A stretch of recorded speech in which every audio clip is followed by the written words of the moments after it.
بسم اللہ الرحمن الرحیم۔ بھائی اس ویڈیو میں ہم آپ کو سنانے والے ہیں حضرت امیر المومنین رضی اللہ عنہ کی آنکھوں سے آنسو۔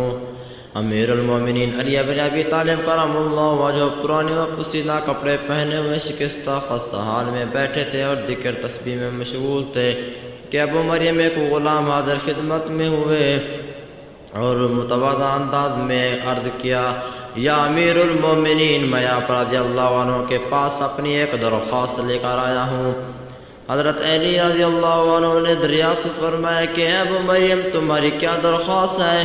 ابو مریم نے کہا کہ میری درخواست یہ ہے کہ آپ رضی اللہ عنہ اپنے جسم سے یہ چادر اتار دیں، یہ بہت پرانی پوسیدہ ہے۔ حضرت علی بن ابی طالب کرم اللہ وجہ نے چادر کا ایک کونا پکڑا، آنکھوں پر رکھا اور زاروں قطار رونے لگے۔ ابو مریم نے شرمسار ہو کر کہا، اے امیر المومنین، اگر مجھے یہ پتا ہوتا کہ آپ رضی اللہ عنہ کو میری اس بات سے اتنی تکلیف ہوگی تو میں آپ رضی اللہ عنہ کو چادر اتارنے کا کبھی نہ کہتا۔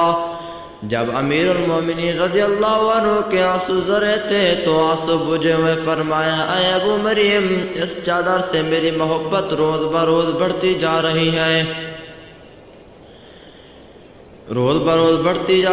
ہے، کیونکہ یہ چادر مجھے میرے خلیل اور میرے حبیب نے ہدیہ کے طور پر دی تھی۔ ابو مریم نے بنت اسحاق سے پوچھا، اے امیر المومنین، آپ رضی اللہ عنہ کے خلیل کون ہیں؟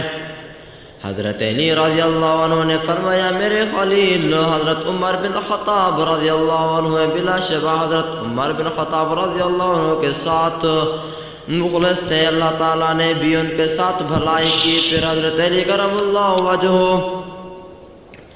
دربار میں دوبارہ رونے لگے، حتیٰ کہ آپ رضی اللہ عنہ کے سینہ مبارک سے گونجدار آواز آنے لگی۔ بھائی اگر ہماری ویڈیو اچھی لگے تو سبسکرائب کرنا مت بھولیں اور یہ ویڈیو ایک دوسرے کے ساتھ آگے شیئر بھی کریں۔